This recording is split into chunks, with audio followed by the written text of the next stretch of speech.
el árbol genealógico claro.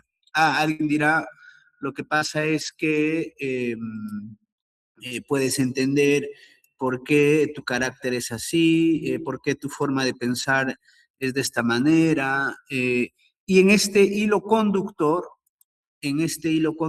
se va obteniendo elementos, ¿no? Que al final constituyen en ustedes, ¿no? Como, digamos, pieza principal de este árbol genealógico.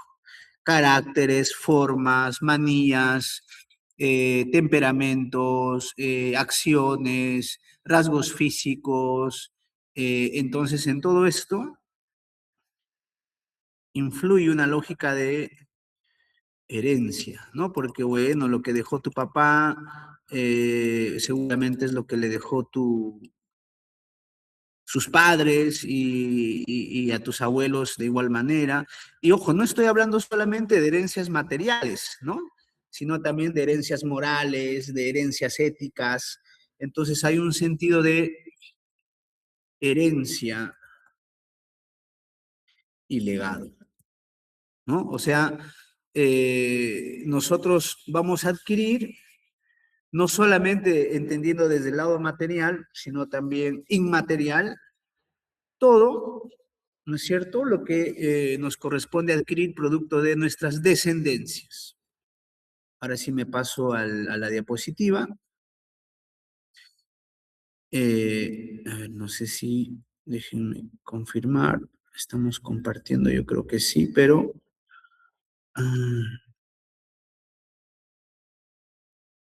mejor vuelvo a compartir para asegurar. Lo mismo pasa en la arquitectura, ¿no? En la arquitectura tenemos que tener padres, abuelos, tatarabuelos, bisabuelos, tatarabuelos, etcétera, ¿no? Y este mapa es un poco lo que refleja. Si ustedes pueden ver aquí, hay una suma de arquitectos importantes, ¿no?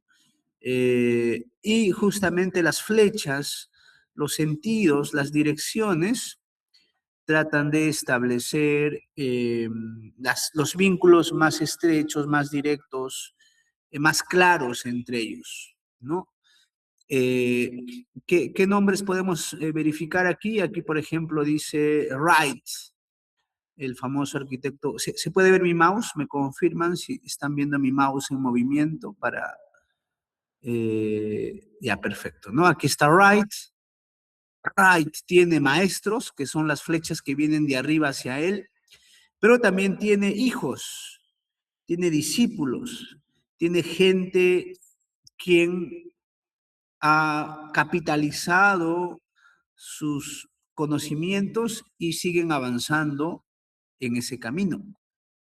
Aquí tenemos a Le Corbusier, ¿no? Que Le Corbusier también tiene maestros, tiene padres, tiene personas de quien hereda cosas y también tiene hijos, ¿no? O tiene discípulos, o tiene pupilos, como mejor les parezca el término, ¿no? Que normalmente son arquitectos que utilizan como herencia y como legado la filosofía de Le Corbusier para seguir avanzando la arquitectura. Aquí está Mies van der Rohe, ¿no? Mies van der Rohe, de igual manera. Aquí está Alvar Aalto y aquí está Kahn, ¿no? Digamos que una línea horizontal muy clara son estos 5 maestros: Wright, Le Corbusier, Mies, Aalto y Kahn. Sobre esa línea están los maestros de ellos. Aquí está, por ejemplo, Emerson, aquí está Richardson, aquí está Louis Sullivan, y empiezan a aparecer los maestros de estos arquitectos, ¿no? Por otro lado, aquí está, por ejemplo, Schindler, ¿no? Aquí está Peter Behrens, aquí está Asplund, ¿no?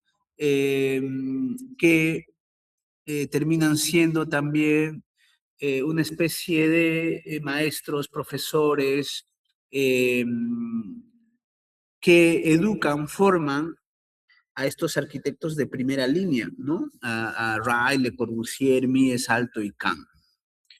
Este árbol genealógico no termina aquí, no termina acá de ninguna manera. Puede seguir siendo más arriba. Quienes aparecerán más arriba, aparecerán los arquitectos del neoclásico, del renacimiento, del románico, del gótico, y un poquito más atrás estarán los grandes maestros romanos, los grandes maestros griegos y los grandes maestros egipcios, ¿no? O sea, así como en nuestro árbol genealógico humano, personal de vida, seguramente si creemos en la religión, llegaremos a la base que es Adán y Eva, ¿no?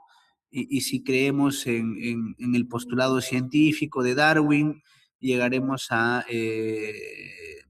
digamos, los gorilas o esta intención de que somos la evolución, ¿no? Del homos, ¿no? De los monos que avanzaron, o si creemos en otra mirada mucho más científica, terminaremos en un pescado o en el huevo, digamos, de un ser que producto de el aire, el fuego, el viento, el agua, la atmósfera, crea una célula, ¿no? O sea, de acuerdo a las miradas que todos tengan, ¿no? O sea, si nos podemos a preguntar cuáles son los orígenes de la humanidad, pues tenemos varias teorías, ¿no? Tenemos varias teorías.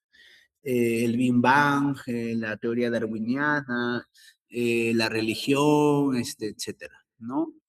En la arquitectura no hay tantas teorías, pero sí tenemos un camino, ¿no? Tenemos la base sólida de que la arquitectura inicia en lo paleolítico, ¿no? Lo neolítico, paleolítico, Mesopotamia, Egipto, Grecia, Roma, y abarca una serie de líneas del tiempo hasta nuestra actualidad, ¿no? Entonces, en esa línea del tiempo que inicia con el neolítico y paleolítico, pasando después por Mesopotamia, pasando después por Egipto, pasando después por Grecia, pasando después por Roma, en cada línea de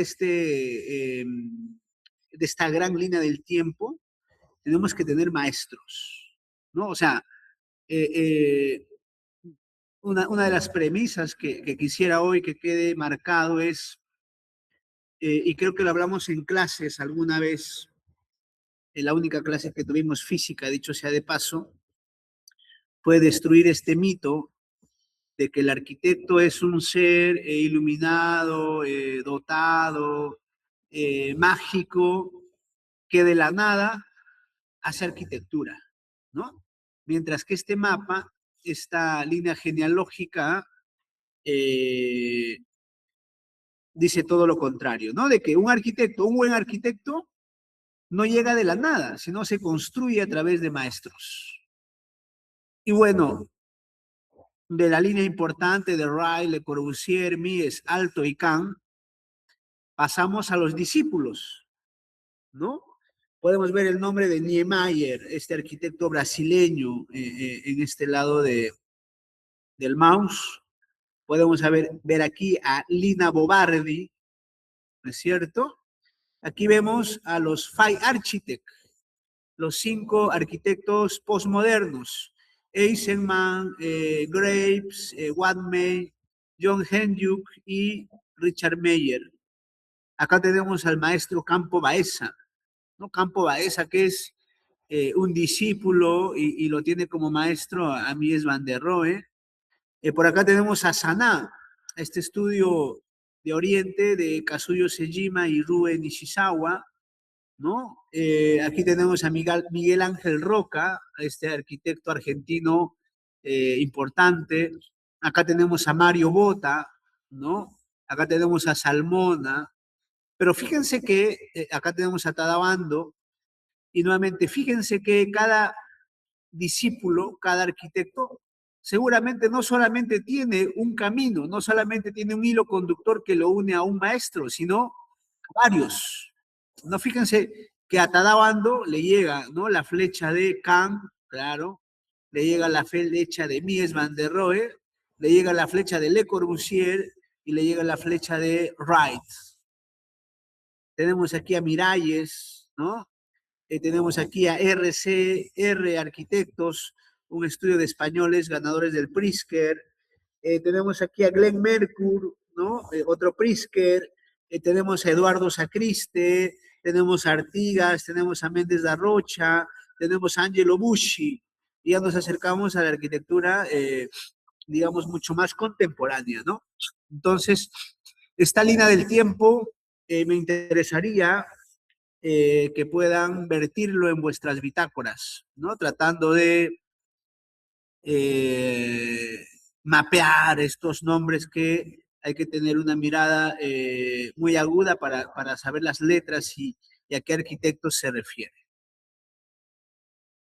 Entonces, en la arquitectura es importante la herencia y la transformación. Pero la herencia de qué y la transformación de qué, ¿no? Nuestro curso se llama Principios fundamentales de la arquitectura. Estos principios fundamentales de la arquitectura no se inventan, no los vamos a crear. No vamos a crear aquí la panacea ni la pólvora, ¿no?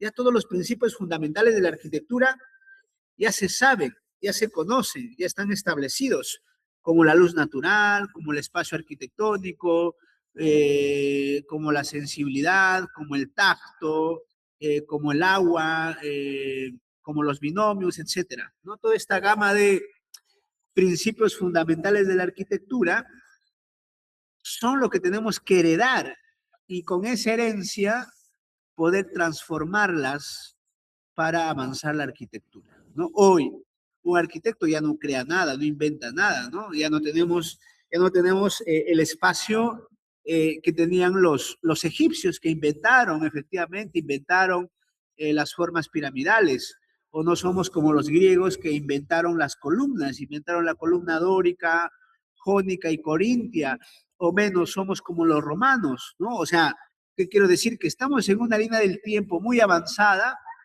que es imposible pretender que vamos a crear algo en la arquitectura, ¿no? Lo único que podemos hacer ahora con todo lo que existe es tener la herencia, recibirla, capitalizarla y transformarla.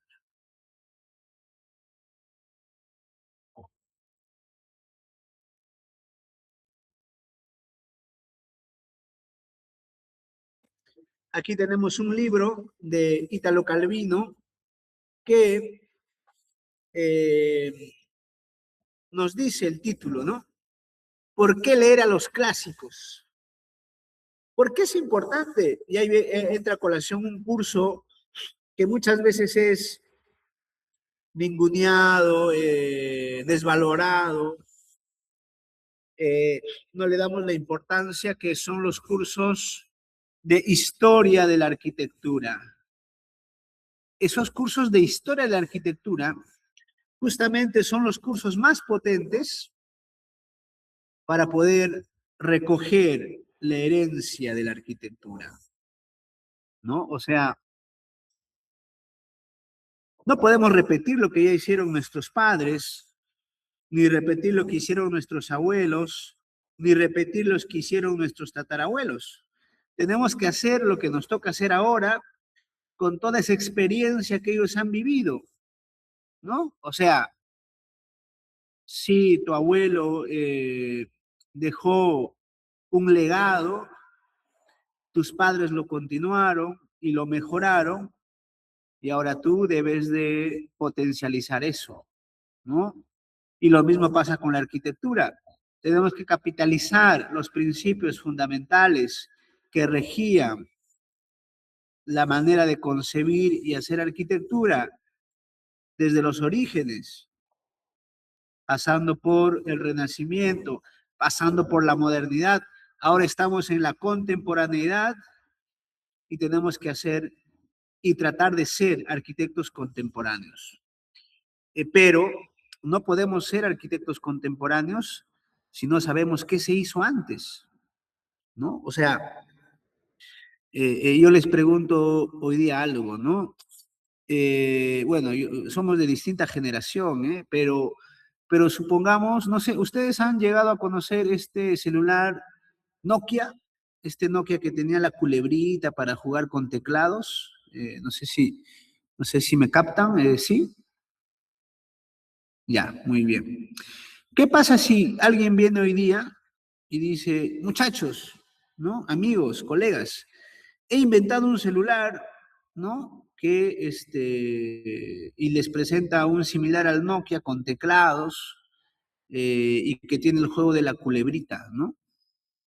¿Qué le dirán ustedes? ¿Lo felicitarán? ¿Le dirán excelente, brillante intervención? ¿No? ¿Cuál será la respuesta? Seguramente dirán, oye, pues, pues te cuento que eso ya no sirve, ¿no? Ya estamos en la época en la que el celular es teclado digital, full pantalla, full sensor, y tenemos cámara dentro del celular. ¿No? O sea, y alguien saldrá con su iPhone y le dirá, ¿qué te pasa? ¿No? Estás viviendo en la antigüedad, ¿no? Entonces, eso pasa por desconocimiento. O sea, si nosotros no sabemos cuál es la situación real de la arquitectura, y no hablo de la arquitectura como problemática, sino la arquitectura como avance importante, pues nos alejamos cada vez más. Y cuando hacemos alguna propuesta, está descontextualizada, ¿no? ¿Qué le dirían a alguien que viene y les dice, hey, colegas, he inventado una nueva columna griega, la cuarta columna griega, ¿no? Eh, Me dejo entender, o sea, el hecho de que ustedes no conozcan el pasado, la historia y los hallazgos más importantes, los desubica muchas veces en su manera de hacer arquitectura. Ojo con eso. Esto nos dice Italo Calvino, ¿no? Y claro, las primeras herencias que recibiremos es justamente este concepto de tripartito, que hasta el día de hoy sigue pertinente, ¿eh? O sea, sigue estando muy en boga. El hecho de que la arquitectura o los principios arquitecturales podían estar establecidos bajo tres premisas, ¿no? O tres cuerpos, ¿no? El concepto tripartito, uno, dos y tres, ¿no? O sea, tenemos una base, tenemos un zócalo, ¿no? Tenemos un desarrollo, tenemos un cuerpo y tenemos un remate,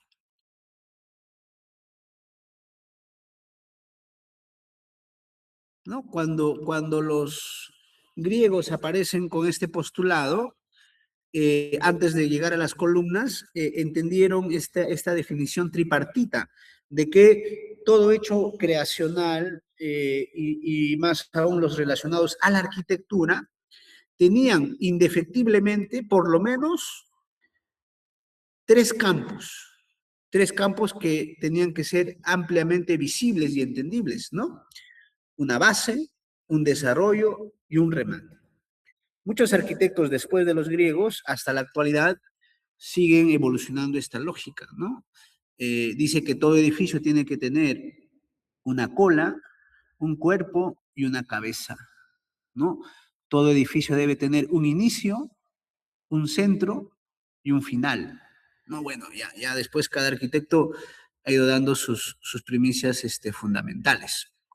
Eh, Tanto los griegos como los romanos tienen una fijación muy clara, y eso se mantiene hasta hoy como gran herencia, de un rigor geométrico, de un rigor de ordenación, de un rigor de regulación, ¿no? Hay muchos arquitectos que postulan la lógica poética de que la arquitectura y la geometría son hermanas inseparables. No puede haber arquitectura que no salga de una buena base geométrica. ¿no? Y en esto los griegos y los romanos, incluso desde los egipcios, esto es un principio fundamental de su arquitectura, el establecer cánones y patrones. ¿No? Fíjense la organización, ¿no? Fíjense el sentido, el orden, ¿no? O sea, cada columna tiene una ubicación precisa en relación al otro. Hay un sentido de proporción, hay un sentido de lógica, ¿no? Y eso tiene que ver mucho con todas las estructuras, ¿no? Ustedes, si se dan cuenta, donde está su corazón es un punto clave, donde está el cerebro, ¿no? Donde están los pulmones, ¿no? Donde están los intestinos. O sea, hay un sistema de correcto ordenamiento y funcionamiento que rige sobre la arquitectura, ¿no? Y aquí les muestro estas plantas, obviamente bajo un rigor geométrico, bajo un rigor canónico de modulación y ordenación, que también es un principio fundamental. En estas mismas lógicas se sitúan otras figuras geométricas como la circunferencia, los triángulos, los rectángulos, etcétera, ¿no? Eh, una herencia fundamental de estos grandes arquitectos. Seguramente tenemos más herencias como la herencia del arco, la bóveda y la cúpula, que son herencias de los romanos. Tenemos la herencia del peso levantado de los griegos cuando hacen el Partenón, ¿no? Tenemos la gran herencia de cómo ingresa la luz a el Panteón de Agripa de una manera, digamos, muy sensible, ¿no? Etcétera. De aquí yo voy a hablar rápidamente de estos primeros 5 maestros y trataremos de ver los principios fundamentales de ellos en su largo recorrido, camino y desarrollo arquitectural, ¿no? El primero, y lo vemos en pantallas, el arquitecto Frank Lloyd Wright, un arquitecto estadounidense de una gran trayectoria. Los conteos indican que tiene más de 500 obras construidas en todo el mundo. Y claro, como todo ser humano, pues ha pasado por momentos buenos, por momentos malos, por momentos positivos, por momentos difíciles, ¿no? Eh, es importante saber que Wright tiene un gran maestro, que es Louis Sullivan, ¿no? Esta es una obra de su maestro, de Louis Sullivan, ¿no? Y aquí podemos ver, y esto me seguirá avanzando para decirles nuevamente, que Louis Sullivan, siendo un arquitecto entre el Renacimiento y la modernidad, ¿no? Vean cómo ellos han seguido heredando este concepto de lo tripartito. Un edificio tiene que tener un primer cuerpo, un segundo cuerpo y un remate, que es el tercer cuerpo, ¿no? Si ustedes revisan estos edificios, sobre todo en el Renacimiento o en el Neoclásico, esto es muy marcado, el concepto tripartito. Hoy también los arquitectos contemporáneos siguen haciendo este concepto más tripartito, solamente que no es tan, digamos, no es tan clara formalmente, ¿no? Revisaremos algunos proyectos contemporáneos más adelante.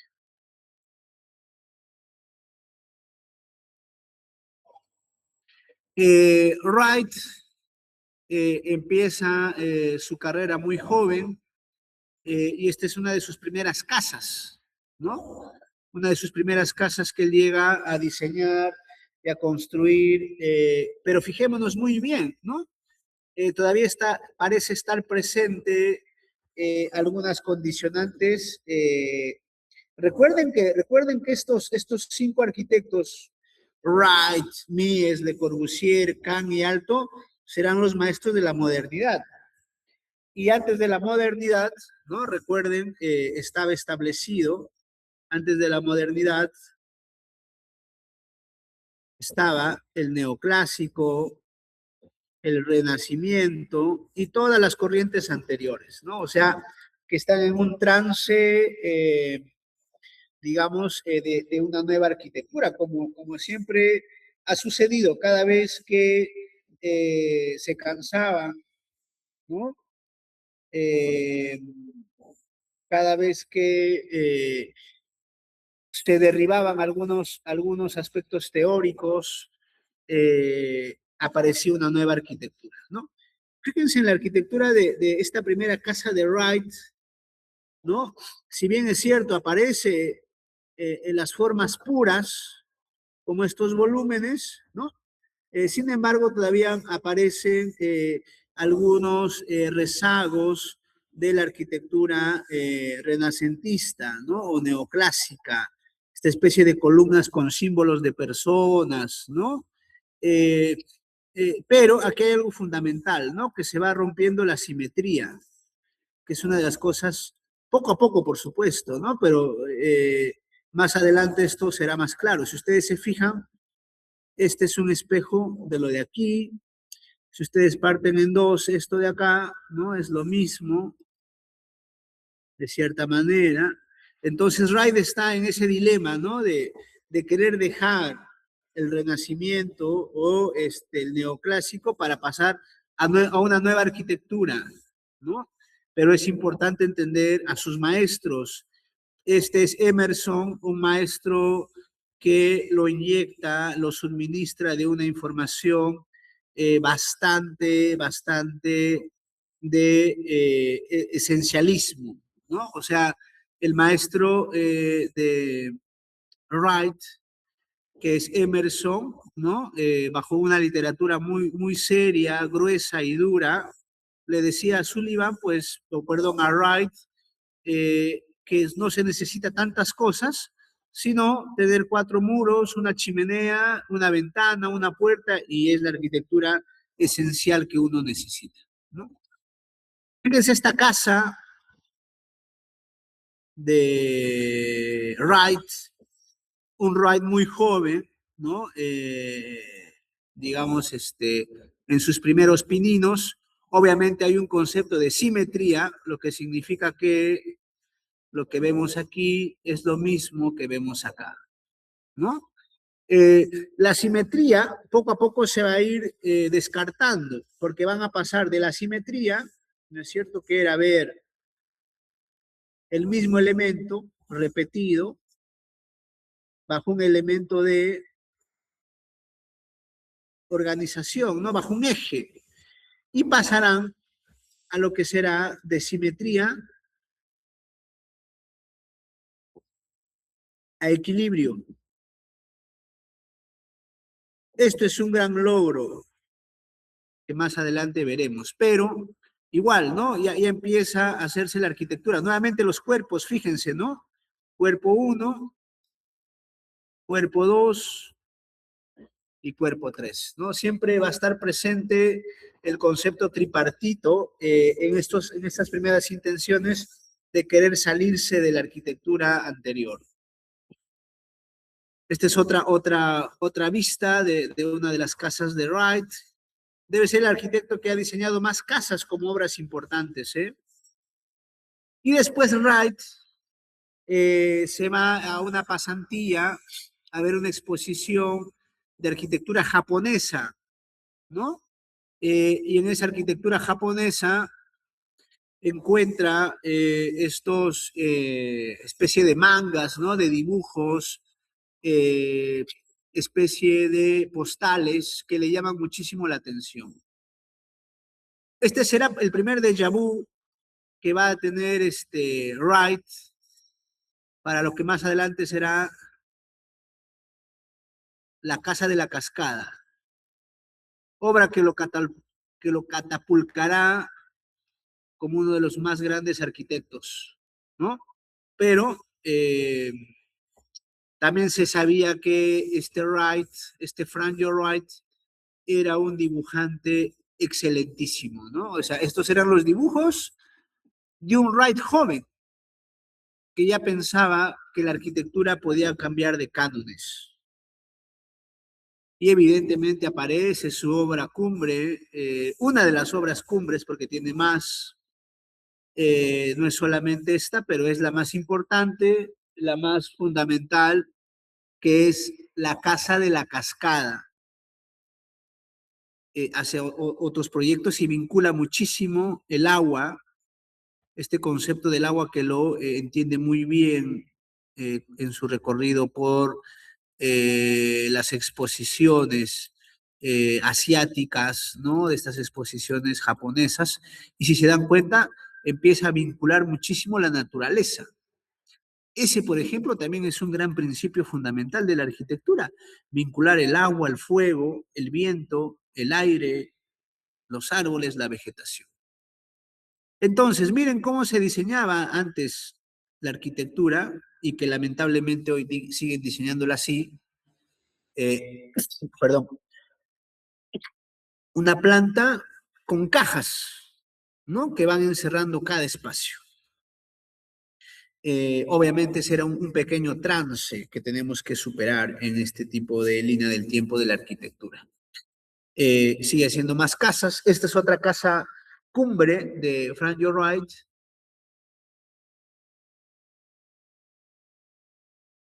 donde ya empieza a romper la simetría. Si se dan cuenta, Wright deja la simetría y parece que empieza a apostar por el equilibrio, ¿no? Pero fíjense, siempre habrá un vínculo mayor con la naturaleza, ¿no? Aquí es importante esta gran horizontal como una gran tensión en su arquitectura. Y fíjense su planta, fíjense la función, fíjense cómo establece en planta y a Ray se le conoce como uno de los primeros arquitectos, ¿no? Que rompen el concepto de la caja cerrada, ¿no? Que significaba que la gran mayoría decía, ah, bueno, aquí tengo un ambiente, aquí está su puertita, y aquí tendré otro ambiente, y aquí está su puertita, y entonces eran cajitas, hasta que Wright hace esta casa y lo último que encuentra son divisiones, porque uno pasa y puede atravesar sin tener esos controles opacos que dividen el espacio, ¿no? Entonces, esto es un primer, obviamente es un primer intento que más adelante se potencializará mucho más, ya lo veremos. Bueno, las vistas de sus obras, ¿no?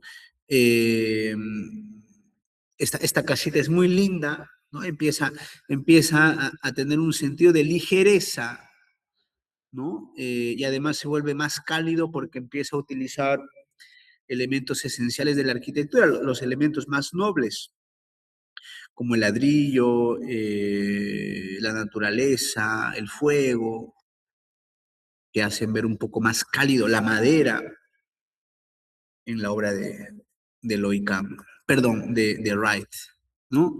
Vemos aquí el trabajo del vidrio, ¿no? Y este juego, digamos, impecable de verticales y horizontales, ¿no? Pero de gran telón de fondo, fíjense, la naturaleza, ¿no? Como gran telón de fondo.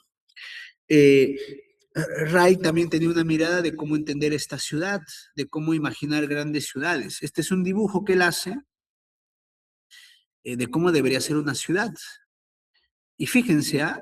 Ya imaginaba los rascacielos.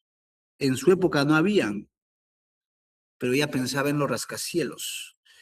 ¿Qué serían estos dibujitos? ¿Unos platillos voladores? ¿O serían acaso los drones que pueden llevar personas, como los vemos ahora? ¿No? Aquí están estos mismos drones que están aterrizando, fíjense. Y claro, había una horizontalidad muy marcada, con naturaleza, pero también había una verticalidad cuando era necesario, ¿no? O sea, un buen arquitecto se dice siempre tiene reflejos de querer mejorar la calidad de vida y pensar una nueva ciudad utópica constantemente, ¿no? Y nuevamente llegamos a la casa de la cascada y fíjense cómo es la planta. Fíjense que no van a encontrar ustedes ninguna caja cerrada, ¿no? Todo es completamente fluido. hay un sentido de fluidez espacial, ¿no? Ya no se atraviesan a través de girar puertas, sino todo está dialogando de manera constante, ¿no? Lo que más adelante será la fluidez del espacio en planta. Y bueno, ¿no? Tenemos la suerte de poder tener a un maestro como Wright que hace una casa sobre una cascada. Todo eso rompió el tablero, ¿no? Todo el mundo, obviamente, en esta misma época estaba Wright, estaba Le Corbusier y estaba Mies van der Rohe. Entonces, cuando sale esto a la luz, ¿no? Y Wright se vuelve súper famosísimo con esta obra de La Casa de la Cascada, tanto Le Corbusier como Mies van der Rohe pusieron unos letreros en sus oficinas que decían, solo recibo clientes que tengan una cascada en su terreno, ¿no? O sea, se había puesto querían superarlo a Wright, ¿no? Entonces, querían clientes que tengan cascadas o que tenían cosas muy fundamentales para poder mover un poco a Wright, ¿no? O sea, obviamente hay un sentido de oportunidad y de suerte y de seguramente sincronización de cosas, pero le tocó, ¿no? Le tocó un cliente que dentro del terreno estaba pasando una cascada y era dueño de esa cascada porque cruzaba por su terreno y no se le ocurrió mejor idea a Wright que construir la casa encima de la cascada, ¿no? O encima de un tramo de la cascada. Entonces, eso además de tener una arquitectura de función, de forma y espacio, le agrega el impacto del sonido, ¿no? De la percepción, etcétera. Hoy en día, esta casa de la cascada es, digamos, utilizada por una ONG que permite visitas, ¿no? A las obras del maestro Wright, ¿no? O sea, lo tiene una fundación que obviamente cuida y protege sus obras, ¿no? Eh, hay una parte interesantísima de donde de la casa tú bajas, ¿no? Y puedes estar aquí para dialogar con la cascada, ¿no? La cascada pasa por acá, y se va por allá, ¿no? O sea, es un poco el sentido de la casa de la cascada, súper fundamental. Nuevamente, ¿no? No, no hay muros, no hay opacidades, hay más bien un sentido de dilatación, o sea, uno está aquí,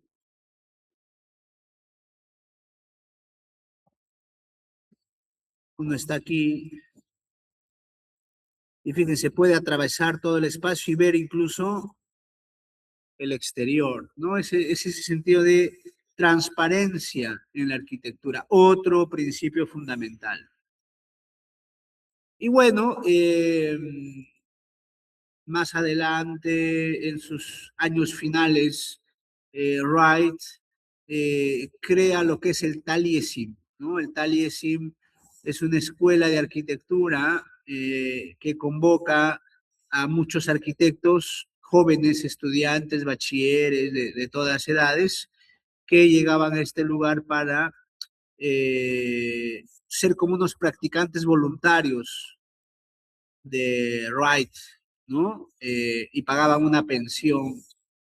Y a cambio de eso, pues, Wright eh, los educaba, los formaba y los hacía parte de su doctrina filosófica de arquitectura, el famoso Taliesin. Fíjense que Wright siempre utiliza medios materiales locales, ¿no? La piedra, el estuco, la cerámica, el ladrillo, el fuego, la naturaleza. La naturaleza.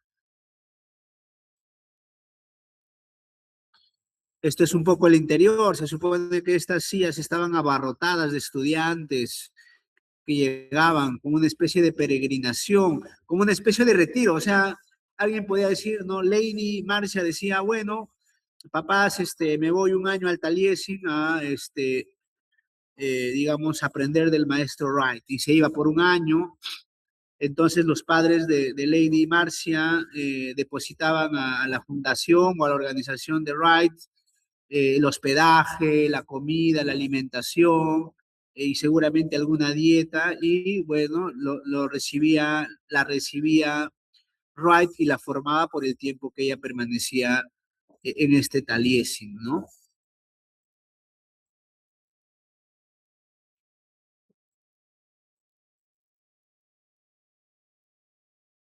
Eh, ¿Quiénes son los discípulos de Wright? ¿No? Efectivamente, Wright deja este concepto de dislocación. No, fíjense esta planta. Yo quisiera que analicen esta es una casa famosa donde todos los tabiques interiores que los empiezo a sombrear son móviles.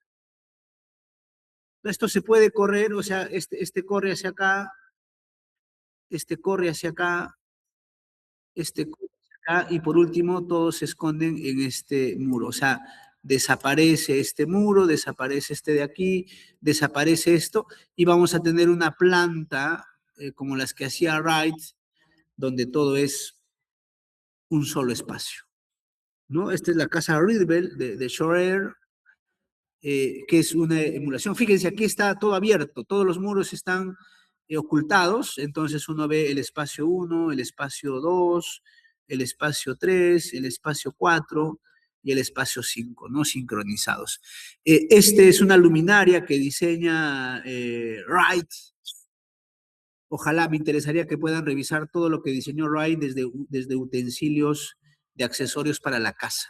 Tiene unas luminarias muy hermosísimas, producto de su formación, ¿no? Y claro, los arquitectos también diseñan muchas cosas, diseñan los muebles, las camas, las sillas, los aparatos, las luminarias, pero bueno, a veces no nos da el tiempo para llegar a todo, ¿no?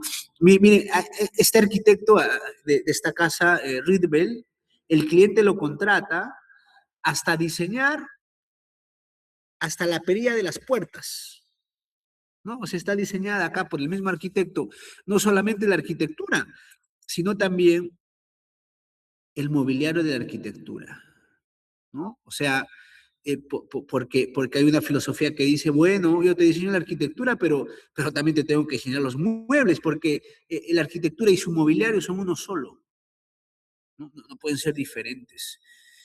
Pero claro, son pocos clientes que se pueden dar el lujo de pedirle a su arquitecto que le diseñe hasta los cubiertos, ¿no? O sea, hasta los cubiertos con los que tiene que comer en el comedor que ha sido diseñado por el mismo arquitecto. Estamos hablando de grandes ligas, por supuesto, ¿no? Fíjense aquí, la silla está diseñada por el mismo arquitecto que diseñó la casa. Entonces hay una relación entre, ¿no? La silla y el mueble, y el piso, y el color, etcétera, ¿no? En fin, ¿no? Y este es el espacio donde se esconden, ¿no? Los tabiques, que cuando queremos los podemos correr para empezar a dar privacidad, ¿no? Y cuando queremos los abrimos para que todo sea fluido.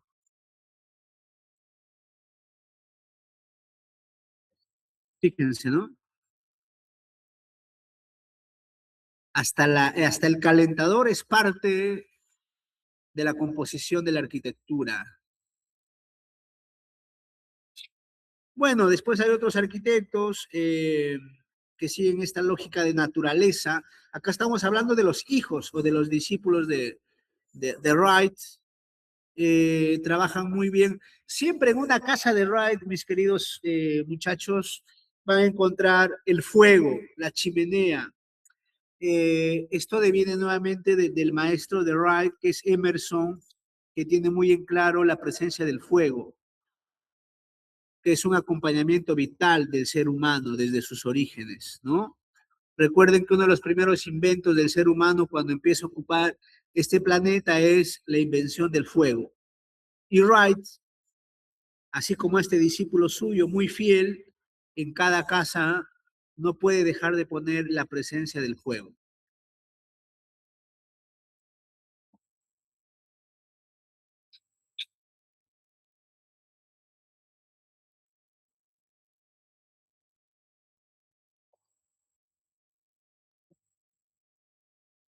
Estos son unos mexicanos, muy buenos arquitectos, que estilizan un poco la forma, ¿no? O sea, no está, fíjense, no está lleno de césped, este no es un árbol frondoso, pero, digamos, entra un poco más a la esencialidad, a lo que queda de la naturaleza. Y nuevamente el principio de transparencia, ¿no? ¿A qué me refiero? A que una persona que está acá tranquilamente tiene un contacto visual con la persona que está al fondo y con el exterior. O las personas que pueden estar en este comedor seguramente. O fíjense todo lo que atraviesa la mirada, ¿no?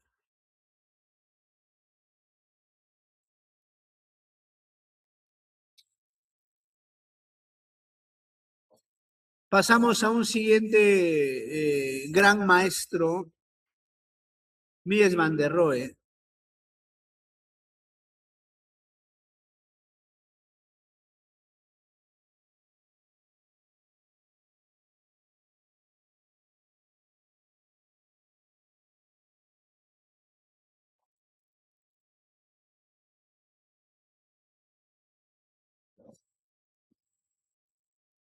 Un arquitecto que siempre lo van a ver bien trajeado, con ternos a la medida, ¿no? Y que aquí se muestra con una de sus maquetas. Y en la maqueta podemos ver lo que habíamos visto de los griegos y los romanos, la modulación precisa y exacta.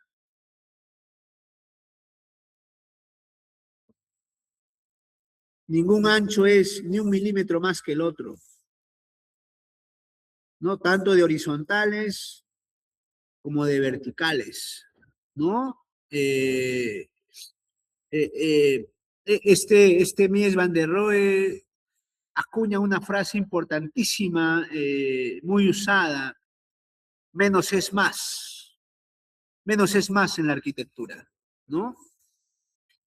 Este es el maestro de Mies, Peter Behrens. Pero fíjense la arquitectura de Peter Behrens y fíjense la arquitectura de su discípulo. Obviamente son antagónicos, ¿no? Porque uno no rescata la forma del maestro, sino la esencia, ¿no? Muchas veces a mí me han dicho, tú que hablas de maestros, a los muchachos, si los maestros los van a coactar, los van a castrar. Si alguien tiene un maestro, prácticamente ya no es él, ¿no? O sea, hay un sentido de que tener un maestro te corta, te limita, te encasilla y ya no eres tú, sino eres tú queriendo ser el maestro, lo cual es falso, pues. Es falso. Fíjense aquí, fíjense el maestro de Mies y después miren la obra que hará Mies. Una cosa completamente diferente. Y cuando me refiero a maestro, obviamente no me refiero a que intenten ser una imitación del maestro, sino que el maestro es de alguien del quien tú has aprendido algo y con ese algo que has aprendido, tu mirada se mejora. No tiene nada que ver con que tengas que hacer igual que el maestro, sino pensar, entender y agarrarte de esa expertise. Es fundamental. Este era otro maestro de Mies. Fíjense, ¿eh? Este era Schindler, un maestro interesantísimo de Mies. Miren la arquitectura del maestro de Mies y miren la obra de Mies. Yo les preguntaré, ¿hay un parecido formal o hay un parecido esencial? ¿Qué dicen ustedes? ¿No? Si yo empiezo a trazar estas verticales y este gran techo como una línea horizontal, parece tener un sentido, ¿no? Las verticales y el gran techo, pero la forma es completamente otra cosa, porque son otros tiempos, ¿no? Este era Schindler nuevamente, Y este es el primer rascacielos que muestra Mies van der Rohe ante una sociedad. Miren cómo era la arquitectura para ese entonces. No una arquitectura que se hacía con muros gruesos de 1 metro. Se hacían huequitos para hacer ventanas y este monstruo Mies aparece con un rascacielos hecho de vidrio completamente. Yo sé que a ustedes quizás no les sorprenda mucho, pero les pediría que se pongan en los zapatos de esta época, ¿no? Donde la arquitectura era completamente diferente a lo que trae Mies van der Rohe y por primera vez habla del el muro cortina. No se hacían edificios de vidrio. Entonces esto llega como una gran sorpresa, como algo inimaginable. Y bueno, no solamente tiene maestros de la arquitectura, sino tiene maestros pintores. Su gran maestro pintor, Theo van Desburg. Un día va a Mies van der Rohe al estudio de Theo van Desburg y ve este cuadro, inmediatamente hace este dibujo. Entonces, ¿qué está haciendo? Está llevando el cuadro a un sentido diferente del de la pintura. Y después ve este cuadro y lo lleva a una planta. Y además evoluciona lo que había hecho Wright. ¿Se acuerdan que Wright no quería ver ninguna puerta? Y justamente Mies evoluciona eso y lo hace mucho más potente, fíjense, ¿no? O sea, el espacio es todo difuso, diáfano, permeable, ¿no? Entonces, no hay límites, no hay límites por ningún lado. Y esto lo aprende de Wright, pero también de este pintor Theo van Desburg. Ustedes tienen que estar plagado de amigos pintores, escultores, poetas, artesanos, no de otro tipo de amigos, si quieren ser grandes arquitectos, y de los mejores pintores, de los mejores poetas, de los mejores escultores, como lo eran estos maestros. Y miren, ¿no? Esa plantita lo llega a construir, hace 3 casas, donde el espacio, en una especie de homenaje a Wright, ¿no es cierto? No tiene puertas ni ventanas ni divisiones, ¿no? Simplemente divide con unos tabiques, con muros de 1 tercio, 2 tercios, 3 tercios, todo el funcionamiento de su arquitectura. Estamos hablando, pues, mis queridos amigos, manera de entender la arquitectura. Ojo con eso. Ojo con eso. Un minutito, por favor, mientras les dejo viendo esta planta. Y miren la elevación.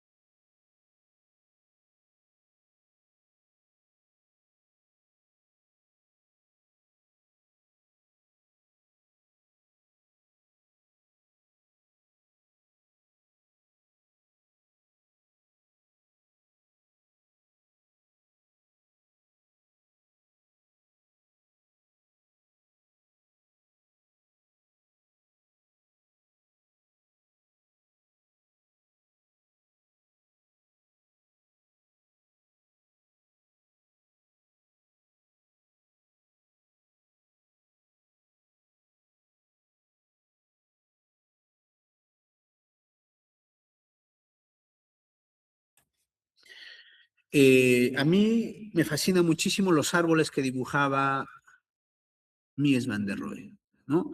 Son unos arbolitos que tienen una copa muy, muy horizontal, si se dan cuenta, ¿no? Pero en fin, fíjense cómo era una casa de Mies van der Rohe. Miren, ¿no? O sea, uno podía atravesar prácticamente todo. Estos muros no llegan hasta el techo, en realidad el espacio atraviesa todo, porque estos muros no llegan hasta el techo, llegan a 2 tercios del techo. Pero una relación muy... Fíjense, la proporción. ¿Cuál es el porcentaje del jardín en relación a la casa, chicos. Casi la mitad. Estos arquitectos decían, lo que hace una casa es el jardín. Y bueno, después se hizo muy famoso, muy conocido, y le dieron obras de mayor escala, obras públicas, como esta escuela en Illinois, ¿no?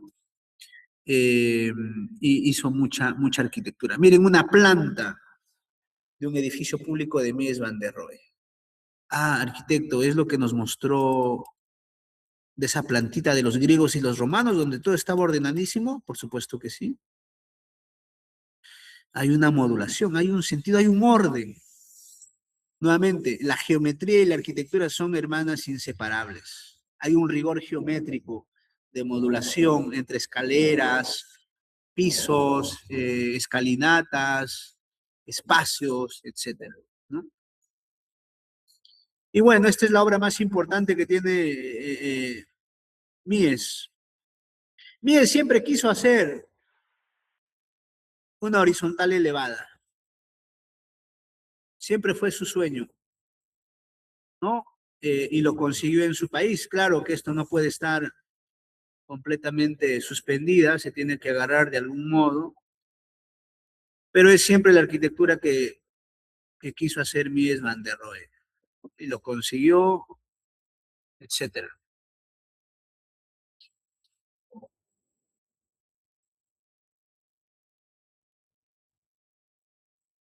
Este es el maestro de Mies van der Rohe.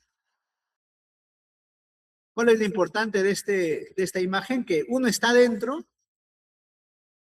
pero está viendo el afuera. Fíjense, ¿no? O sea, entre las columnas,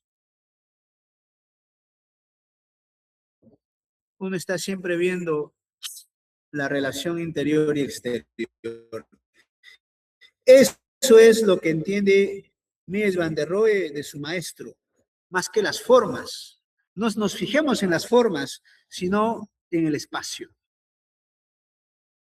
Miren una planta de Mies completamente reticulado, modulado, proporcionado. Y también tendrá una casa.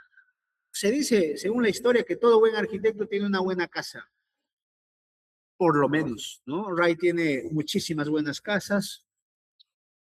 Y en el caso de Mies, una de las primeras casas que construye es la casa Farnsworth, ¿no? Una obra. Eh, a ver, aquí hay un manifiesto, hay algo que les tengo que aclarar, chicos, que por ahí van a encontrar a alguien que les diga, así pues esta casa, pero no vive nadie, pues, ¿no? No vive nadie, porque nadie podrá vivir en esta casa, que no hay privacidad, etcétera, ¿no? Y no es cierto, pues, no es cierto. Lo que pasa es que es una obra tan potente que no está hecha para vivir, está hecha para ser un modelo de arquitectura, está hecho para ser, ¿no? Es como eh, la Mona Lisa. La Mona Lisa fue hecha para que esté colgada en la sala de los padres de la Mona Lisa. Pero ¿dónde está ahora? Está exhibiéndose en el Museo Louvre, ¿no? ¿Cuál era su función?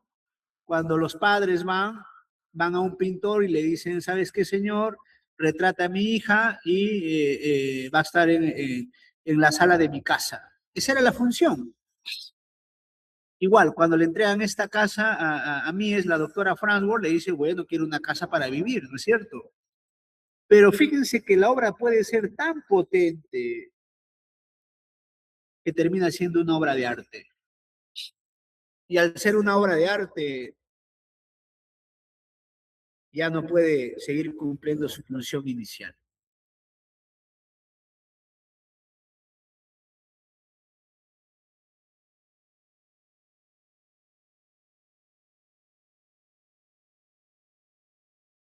Es importante entender eso porque eh, estos modernos, junto con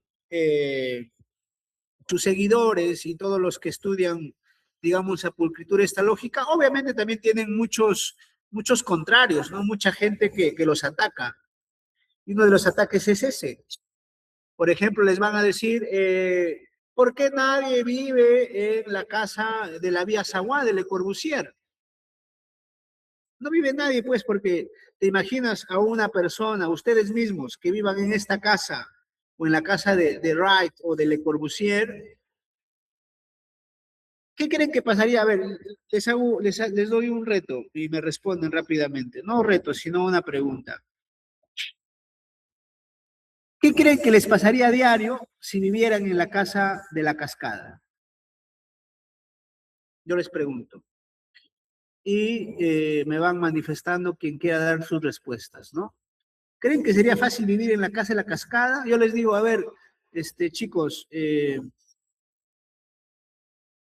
pueden ir a vivir a la casa de la cascada. ¿Qué creen que va a suceder?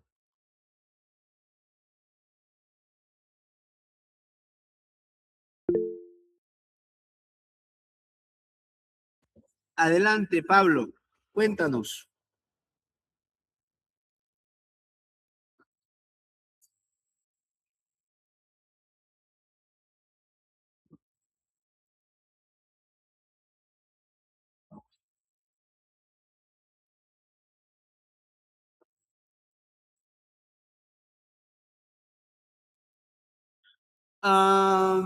Eso es después, quizás, pero hay algo más. O sea, si tú ves exactamente qué pasaría si empiezan a vivir en la casa de la cascada. ¿Quién más quiere participar? A ver, tengo que dejar de compartir porque esto se me ha trabado. A ver, alguien, adelante, por favor, active su micro. Eh, bueno, yo creo que al Lady, inicio, adelante. pues, sí, al inicio se sentiría, se puede decirse, bonito, ¿no? O sea, porque todo está bien diseñado, es uno de los mejores arquitectos, pero siento que el lugar, digamos, de la casa de la cascada no está muy cerca a la a urbanizaciones ciudadanas, ¿no? O por lo menos se necesita movilidad, entonces puede que en un momento nos resulte un poco incómodo eso, o en otros aspectos capaz, entonces, o capaz tengamos, no sé, en un momento nos llegue a molestar un poco el sonido del agua y todo, entonces puede que dependa mucho del tiempo en el que se pueda que una persona pueda estar en el lugar, ¿no? Ya, tanto Pablo y Lady han dado una respuesta colateral. No es el motivo.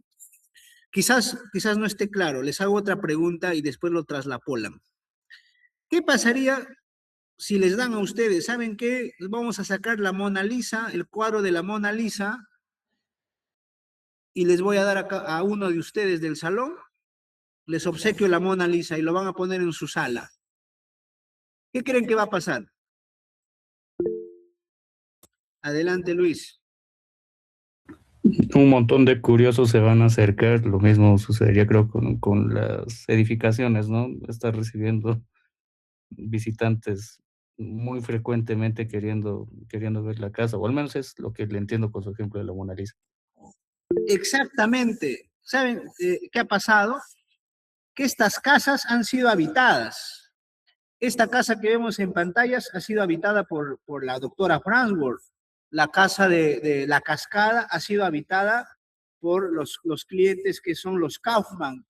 Las casas de Le Corbusier han sido habitadas. O sea, en un inicio han cumplido su función. Pero ¿saben qué pasaba? Que llegaban procesiones de estudiantes de arquitectura, arquitectos, fotógrafos, historiadores, y no puedes atender, pues, o sea, hay un escrito donde decían que en la casa Curuchet, no sé si la ubican, vamos a mostrar una pantalla, la casa Curuchet de Le Corbusier, que está en La Plata, Argentina,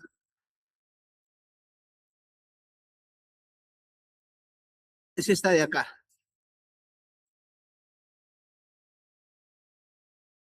Fíjense cómo es la puerta. La puerta es casi un sentido de... se me fue el nombre. ¿Cómo se llama la línea que sigue Salvador Dalí? Surrealismo, ¿no es cierto? Es surrealismo. O sea, la puerta es una figura, pero algún pillo se puede saltar la baranda, pues no, porque no protege nada. O sea, esto es más psicológico. La historia cuenta que este doctor Cruchet todos los días amanecía y encontraba 30 muchachos dentro de su casa, midiendo con sus bitácoras, dibujando, fotografiando, subiéndose al otro nivel, tocándole la puerta para entrevistarlo. Entonces, no se puede, pues, o sea, tú puedes aceptar eso un día, ¿no? 2 días, pero no vivir toda la vida con esa tensión de vivir en una obra de arte. Eso es lo primero. Entonces, obviamente, lo que dice Luis, si yo les entrego la Mona Lisa a cada uno de ustedes, su casa se va a convertir en un museo, porque va a haber una cola enorme, todo el mundo quiere ver la Mona Lisa, fotografiarla, primero vendrán tus amigos, los amigos de esos amigos otra vez vendrán, otros te dirán, un favor, alquílame por 1 hora, resérvame tu casa, voy a hacer un almuerzo, etcétera. Ya se vuelve una especie de museo tu casa, y ya no es tu casa, ya no es tu casa. Entonces, te terminarás yendo y esa casa se convertirá en museo. Es lo que ha pasado con las grandes obras de estos maestros, ¿no? Eh, en fin, en fin. Es difícil, pues es difícil. Y miren la planta de la arquitectura de Mies van der Rohe, ¿no? Muy sobria, muy diáfana, con todas las herencias de los principios fundamentales de las arquitecturas que vimos anteriormente.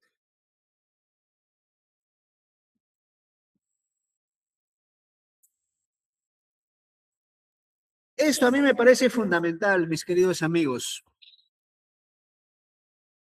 Todos los grandes arquitectos, los más grandes arquitectos, han tenido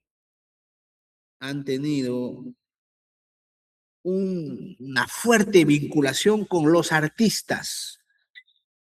Y muchos de ellos han traslapado, han trenzado, han sincronizado una obra de arte con su arquitectura.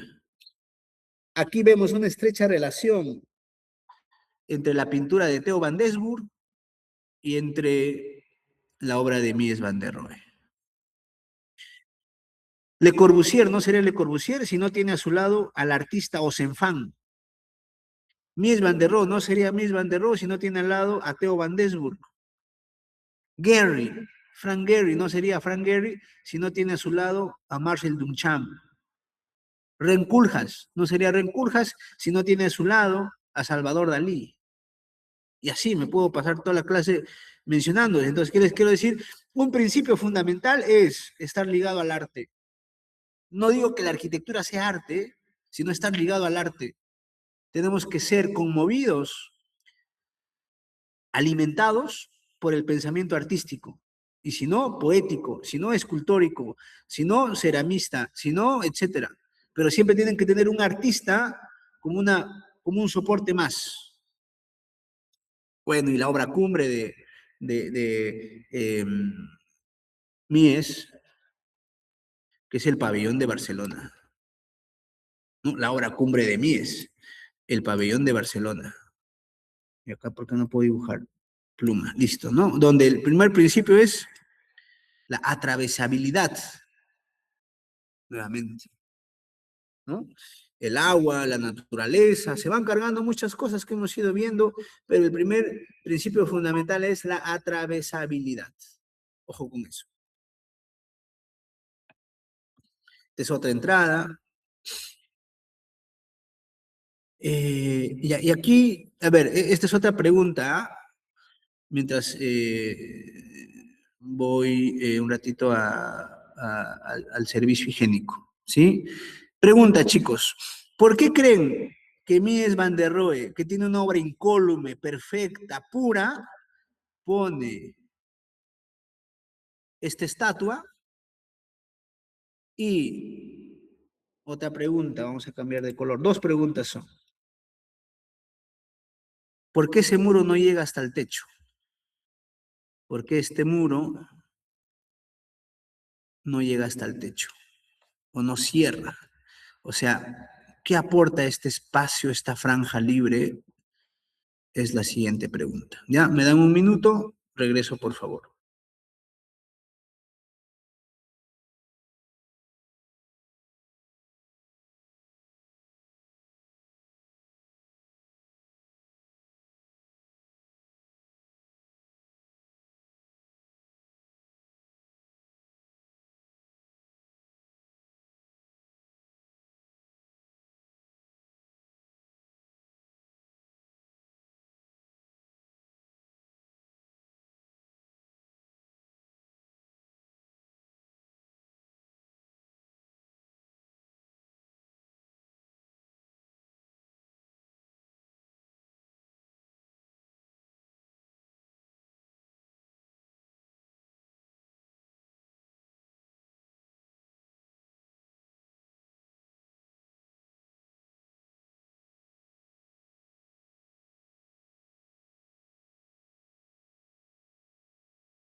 Muy bien, estamos de regreso.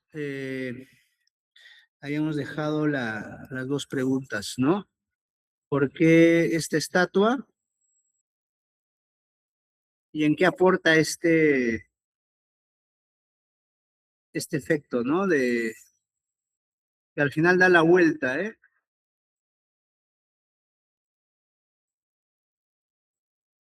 Uno y dos.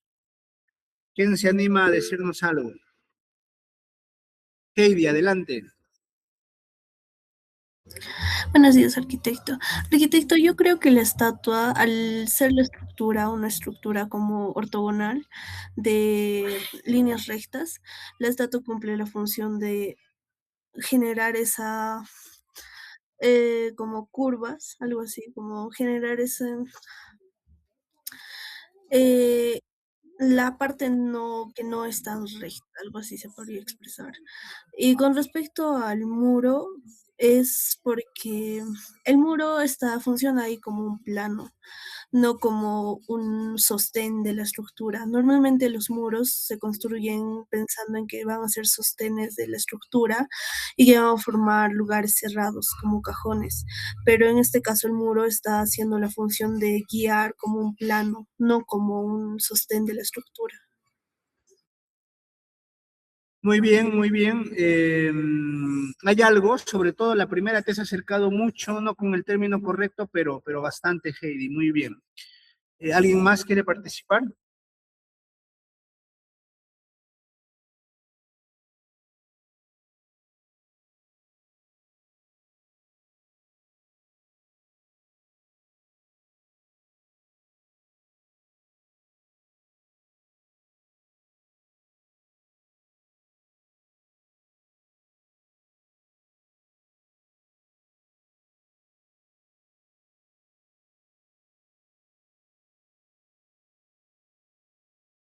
Bien. Con respecto al uno, es efectivamente, ¿no? La obra de... A ver, hay dos cosas acá. La obra de Mies van der Rohe, si bien es cierto, como lo ha descrito Astrid, es una obra recta, euclidiana, de líneas puras. El término correcto, Astrid, es que este hace contraste. El contraste es un principio fundamental de la arquitectura. Y siempre es bueno tener el contraste al lado para que se potencie. Por ejemplo, yo les digo algo acá, ¿no?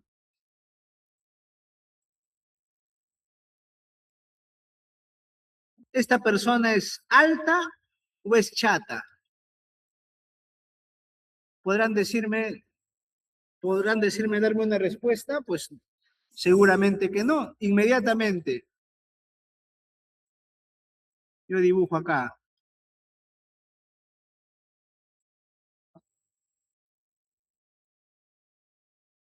Este elemento, arquitecto, ahora sí, ¿no? Esta persona es alta y esta persona es chata. ¿Por qué? Porque estás contrastando. Y al contrastar, cada uno de ellos se eleva mucho más. En la arquitectura, si esta es una vertical, va a contrastar mucho mejor si yo la pongo al lado de su opuesto. La vertical se hace más vertical por la presencia de la horizontal. Y la horizontal se hace más horizontal por la presencia de la vertical. O sea, hay esa dualidad que son fundamentales en la arquitectura. Por un lado. Segundo lado, hay otro contraste, que la arquitectura de Mies van der Rohe es la arquitectura moderna. Si él quiere parecer que lo moderno es más moderno, pone una estatua neoclásica para que lo moderno sea más moderno y lo neoclásico sea más neoclásico.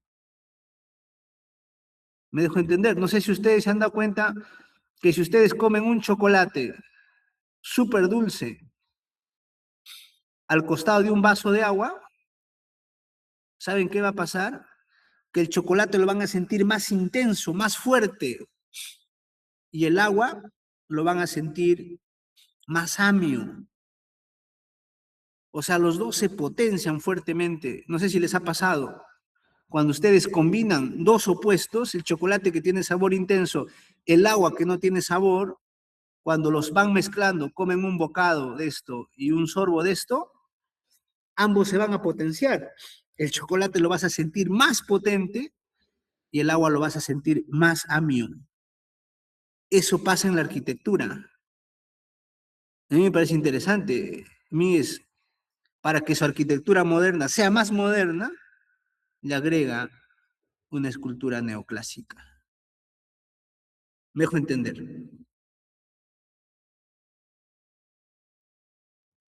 Bueno, discípulos de Mies, grandes discípulos. A ver, ¿quién es este arquitecto?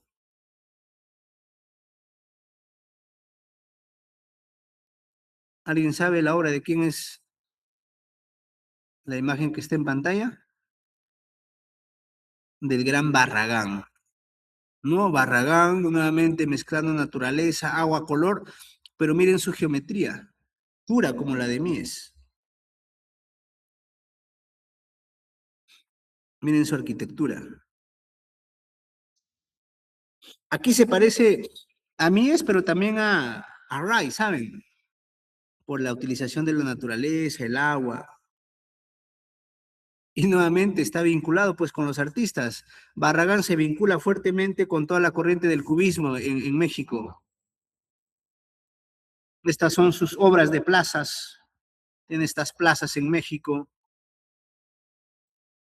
El plano, el juego de planos, de formas puras. Menos es más nuevamente. Y a veces no tanto, ¿no? A veces no tanto. Esto es muy miesiano. Esto es un espejo de agua que está al lado del comedor, en la casa Garibaldi. Aquí muchos a veces se pierden con la escala. Acá voy a dibujar la persona para que más o menos entiendan la escala.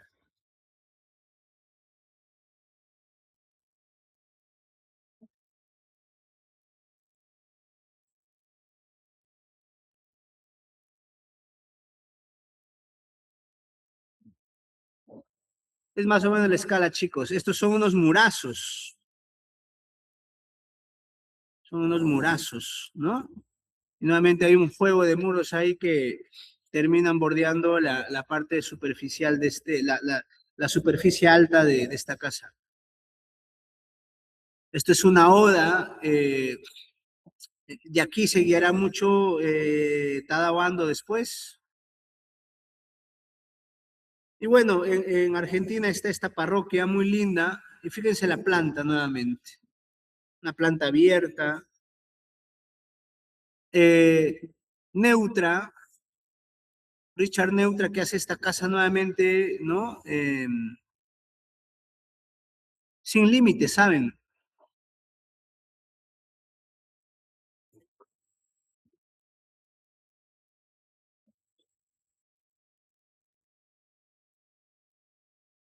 Entonces al espacio le gusta eso, entrar, salir, subir, bajar, irse, regresar.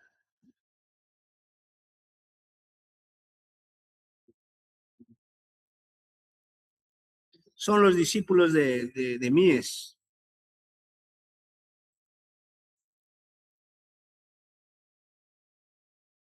Son los discípulos de Mies.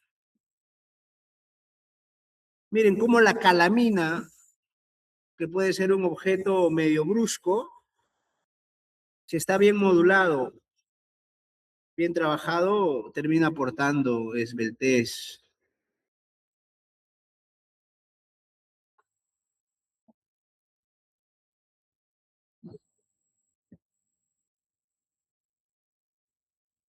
Y no puede haber alguien más miesiano que Campo Baeza.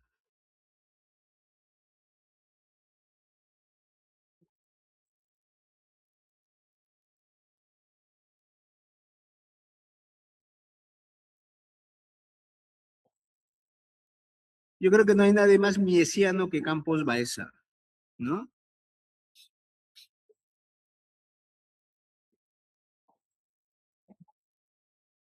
Sana, los Pritzker japoneses, Kazuyo Sejima y Ruben Ishizawa, tienen a Mies como maestro.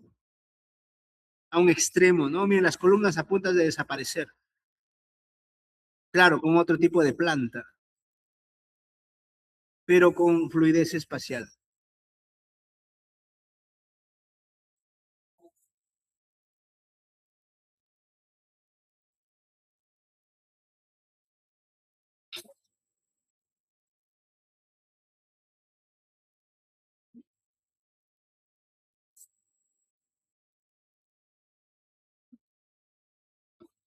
Miren esta casa de Saná, muy miesiana. Casi no hay muros que dividan los espacios.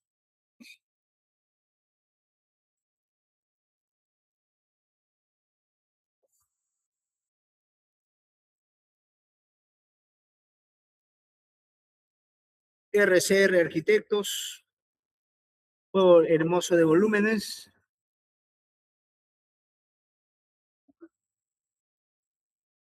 Y entramos a otro maestro, Le Corbusier. Para mí, por supuesto, ¿no? Mejor que Mies y Wright, por poco. Y esta lógica de mejor vienen las obras que él elucubrará, pergeñará y los cambios notables que han existido a través de su arquitectura. Miren cómo empieza siendo la primera obra de Le Corbusier. Ojo con eso.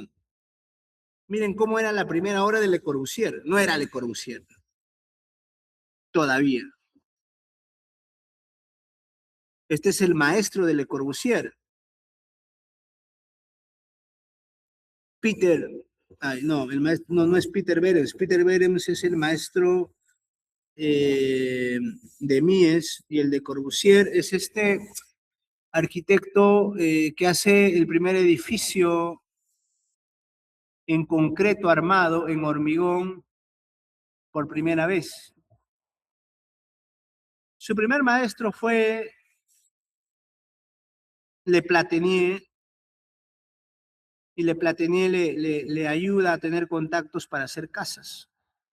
Recuerden que Le Platinier y la familia de Le Corbusier, antes de eso, son relojeros. El padre es relojero y la madre es profesora de música. Y como todo hijo quiere salir al padre, Le Corbusier también quería ser fabricante de relojes, armaba las piezas de los relojes, quería ser un gran relojero. Cuando llega a las manos de Le Platinier a la escuela de artes, se dan cuenta que no tenía la visión en un ojo de la manera correcta como para ser fabricante de relojes, ¿no? O sea, los que ponían el minutero, el secundero y todas las piezas. Entonces, Le Platinier le dice que no puede ser, debido al defecto de su ojo, un gran fabricante de relojes, ¿no? Y que se dedica a otra cosa, y le vieron la mirada en la arquitectura. Pero el gran cambio de Le Corbusier, así como de Mies y de Wright, que no lo he mencionado, es que se hacen un viaje intercontinental transoceánico a ver las grandes obras de los griegos, los egipcios y los romanos. Estos son los dibujos de Le Corbusier en el Partenón, en Roma, en Italia, y llega a la conclusión de que toda la arquitectura está hecha por tres volúmenes platónicos: el cilindro, la pirámide, el cubo, el paralelepípedo y la esfera. Sigue viajando, y nuevamente su relación con la pintura. No sería Le Corbusier si no aparecería en su vida Ozenfant, el gran pintor. Y Le Corbusier dice: yo tengo que ser mejor pintor que Ozenfant. Pero no lograré en la pintura las grandes cualidades y visiones que tiene en la arquitectura. Tiene una nueva manera de ver la ciudad, muy dura, por supuesto. Hoy es muy criticado por su urbanismo, pero muy elogiado por su arquitectura. Esta es la obra maestra de Le Corbusier, la casa de la Vía Savoie. Hay que analizarla con detenimiento, pero incorpora algo fundamental, que es la rampa. La rampa que le dará el espacio de proponer el paseo arquitectónico, o lo que se le conoce como el promenade architectural, ¿no? Que es que la arquitectura te va dando un sendero, un camino, y por ese camino vas experimentando diferentes sensaciones espaciales, formales y funcionales. Le Corbusier es muy curioso porque tiene 4 estadios. Tiene un estadio, un primer Le Corbusier, que es de las formas puras, con esta casa, y después aparece un Le Corbusier que hace estas formas medias extraterrestres, ¿no? O sea, inspiradas en los primeros hombres y su manera de entender y tocar la arquitectura, y hace esta iglesia que es Ronchamp, ¿no? Que a primera vista trata de romper el ojo, pero que es una obra además muy linda y hermosa.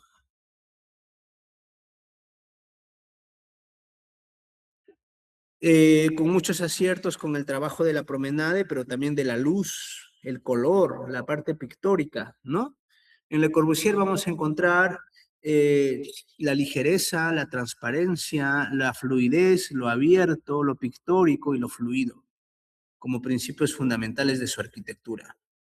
Tiene otra etapa en la que se convierte un poco más un hombre de fe, de creencias, cuando diseña el convento de la Tourette.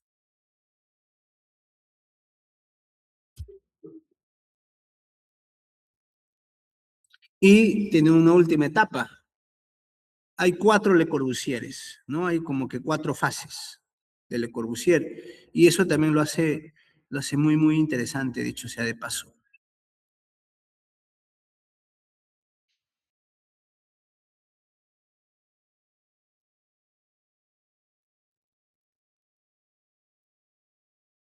La última etapa es en la que se relaciona mucho más con los materiales del lugar, el ladrillo, la madera, etcétera.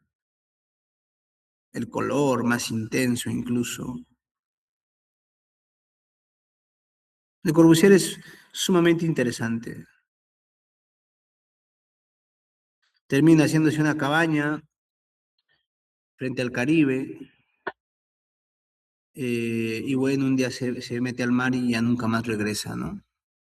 Esta es la cabañita que se diseñó para sus últimos días. Se dice que cuando se enteran que Le Corbusier murió, sus discípulos más cercanos van a la cabaña, el Le Cabanon se llamaba la cabaña, el Le Cabanon, y en una cajita encuentran una hoja que decía, todo está en orden. Y bueno, los discípulos de Le Corbusier, tenemos miles de maestros muy buenos, entre ellos destacando el mejor, uno de los mejores, Mies van der Rohe, perdón, Niemeyer en Brasil.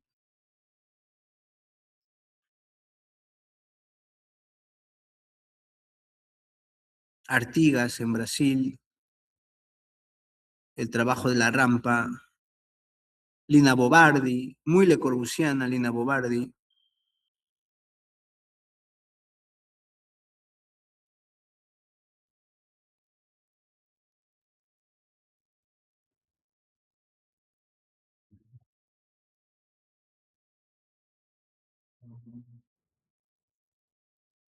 Y este último brasileño que esté en boga, eh, un brasileño muy importante, que posiblemente en pocos años, al igual que Smirjan Radic, posiblemente está queriendo tocar el premio Pritzker, ¿no? A ver, se me fue el nombre. Vamos a poner aquí el brasileño más contemporáneo.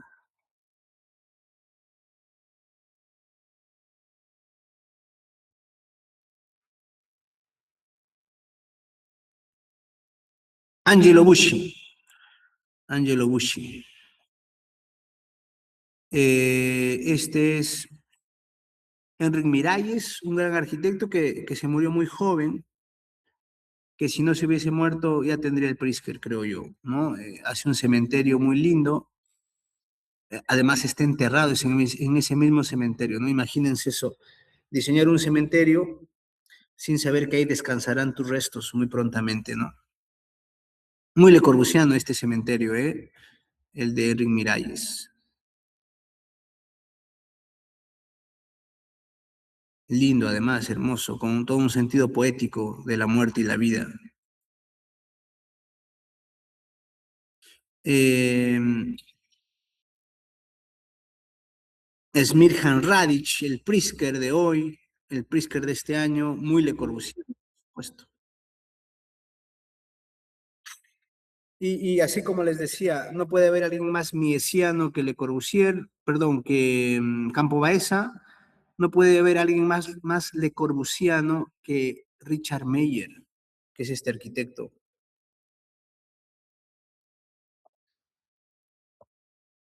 Y después los Fire Architect. Los Fire Architect son una mezcla entre Le Corbusier y Mies van der Rohe. Estos Fire Architect son efectivamente Meyer, Graves, Wadman, John Henjuk y Peter Eisenman.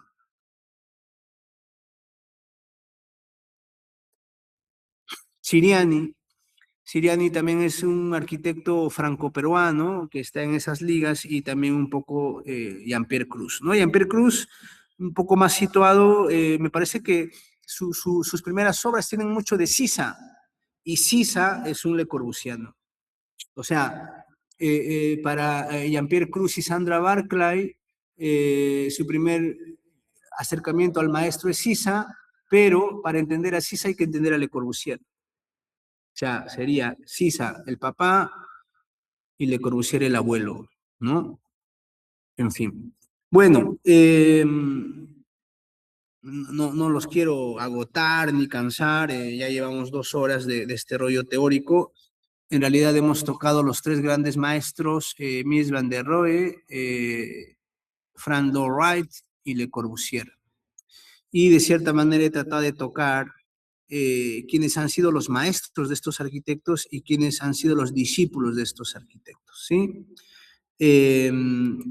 Lo que continúa ahora, en paralelo a nuestro tiempo y todo eso es que dada la exposición de la última clase que tuvimos, cada uno tenía que identificar un maestro peruano, un maestro global, y empezar a tejer, así como yo he mostrado,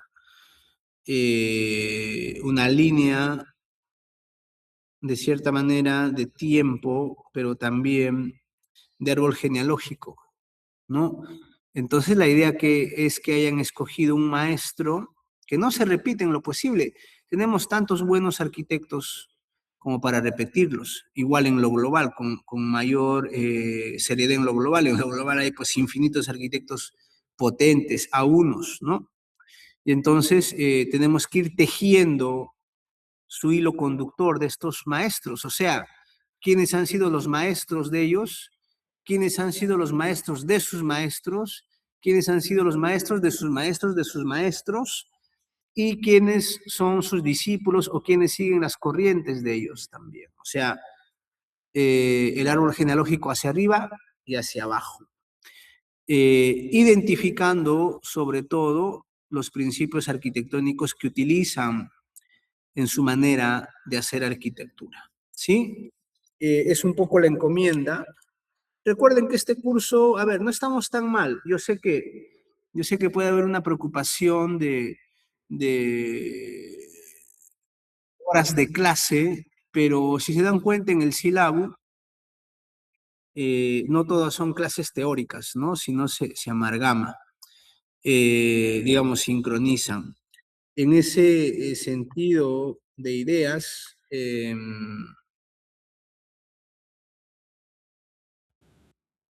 les preguntaría, El día martes, ustedes, solamente por esta ocasión, quería saber si los martes tienen clases ustedes en las tardes y hasta qué hora.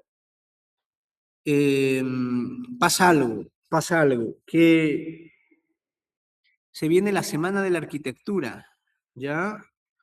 Eh, Normalmente es la semana del 8, 9, 10 y 11, ¿no? Por ahí es el aniversario del Colegio de Arquitectos y por ende el aniversario de la arquitectura en el Perú, que también me parece que coincide con el aniversario de ustedes. En ese sentido de ideas, tengo unas invitaciones para poder exponer algunas cosas en la Continental y algunas cosas en el CAP Cusco, siendo lo más relevante es lo del CAP Cusco, que me han invitado para poder dar una conferencia en esta semana, eh, lo cual tiene mucho que ver con lo que hablamos en este curso, los principios fundamentales de la arquitectura.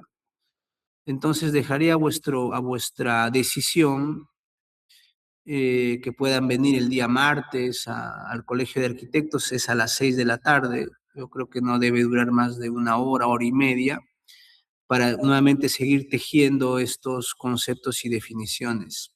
Eso como una especie de forma opcional, no puedo hacerlo de forma rígida porque entiendo que el martes, pues como es normal, cada uno tiene sus ritmos, sus clases y otras ocupaciones, ¿no? Pero sí me gustaría saber si se pueden organizar para venir los que quieran venir, ¿no? Eso me lo comunicará Astrid. Y nada, debemos de tejer nuevamente, el encargo es tejer un hilo conductor hacia arriba y hacia abajo de este arquitecto global, mundial, y de un arquitecto peruano contemporáneo. Y ir recolectando información, ir teniendo una mirada de su filosofía de arquitectura y de los principios fundamentales que ellos utilizan en sus obras. ¿Me dejo entender, chicos? ¿Está claro? Sí, arquitecto. Perfecto. Entonces, la siguiente semana, que es el sábado, deberíamos de tener clases presenciales o virtuales, cualquiera de las dos, y deberíamos demostrar un primer avance de esta línea del tiempo. ¿Qué arquitecto han escogido en lo global y en lo peruano? Ir mostrando sus primeros hallazgos, ¿no? Arquitecto de este arquitecto, sus maestros según la literatura, libros, etcétera, son tales, o sea, deberíamos de encontrar, ¿no? Voy a volver a compartir para cerrar, al final lo que tenemos que fabricar en primera instancia es el mapa.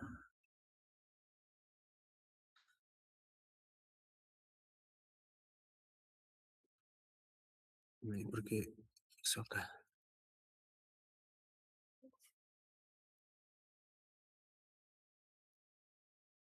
El mapa.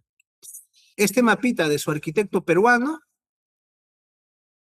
y este mapita de su arquitecto global, mundial, universal. Lo más tupido posible. No solamente son maestros arquitectos, ya hemos dicho, sino también artistas, pintores, escultores o otras personas afines, ¿no? Entonces hay que ir construyendo bajo la literatura, esto engloba buscar bibliografía de sus arquitectos, tienen una biblioteca, me parece a mí, la más nutrida, o también tienen la internet y datos de fuentes teóricas universales en la internet, ¿no? Entonces un poco la idea es construir eso. Y después crear una narrativa, como les he mostrado, ¿no? De quién es el maestro del maestro, cómo llega a entenderse, etcétera, ¿no? O sea, después de tener el mapa duro de genealogía, tener las imágenes que nos irán narrando de cómo este arquitecto es un poco de sus maestros y cómo sus discípulos están continuando esto de este arquitecto, ¿no? Esta herencia. Bien, yo, si es que no hay dudas o preguntas, yo creo que lo dejaríamos aquí. La hora que nos queda es justamente para que puedan organizarse. Sí, Lady, adelante. Arquitecto, disculpe, la anterior clase mencionó que deberíamos escoger dos arquitectos, como ya lo reitero ahorita, pero era en grupo, creo, Ah, ahora no, es... es grupal, claro, es grupal, es grupo. Sigue eh, siendo grupal. eh, Sí, sí, sí. El único pedido es que procuren no repetir, por favor. No repetir. Sí, sigue siendo grupal. La única condición es no repetir. Tenemos tantos buenos arquitectos. Si les sirve de algo, creo que se los mostré, no lo sé. Yo anteriormente tenía un canalcito que, bueno, lo he dejado un poco descuidado ahora. Tengo que subir todos los videos que tengo, pero, en este canal van a encontrar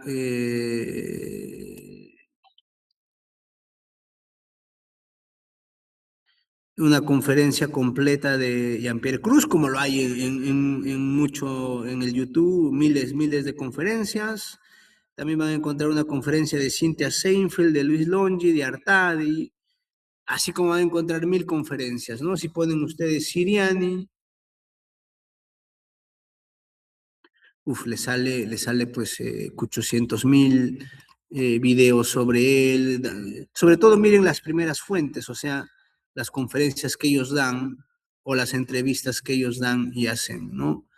Eso me parece más que fundamental. Entonces, tenemos tantos arquitectos peruanos, no podemos jactarnos de tener muchísimos, pero yo creo que tenemos por lo menos de 10 a 15 que sin lugar a duda nos permitiría no repetir.